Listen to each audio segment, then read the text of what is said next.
Hi, I'm Kendall from Annie's Crafts. Today we're going to be talking about holding the crochet hook.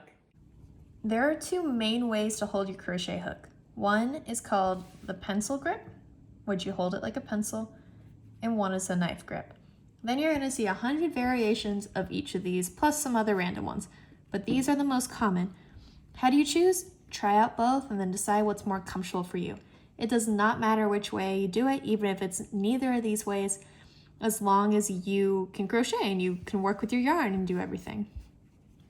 So for the pencil grip, you hold it like a pencil, you go in, and some people you'll see move the hook a lot, others move a lot of the yarn.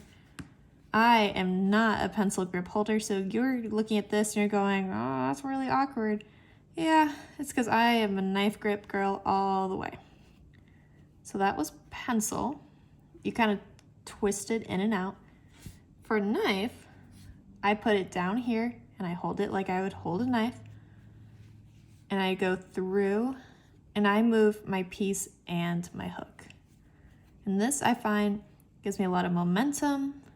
I do a lot of stuffed animals, so I work in a lot of rounds. So this gives me just more room to do rounds and put in my stitches. There's also a few different ways to hold yarn. Some people wrap it around their hands and they use it. I hold it between these fingers and down here. And then I bring my pointer finger up and I move along with it. I have over 3 fingers and then under 1. You're going to be holding your yarn, whatever's comfortable for you, whichever way you can maneuver it. This is working, and so while you're working, you're going to be pulling it out quite a bit. So you want to make sure it's something comfortable, you can kind of yank along with it. Once again, here's the pencil grip, a little different shot. You're going into your piece. And then the knife grip, when you kind of go in with a little bit more force, a little bit more at an angle. And again, it does not matter which way you crochet. If you're on something like Instagram or TikTok or YouTube, you're going to see people crochet in so many different ways.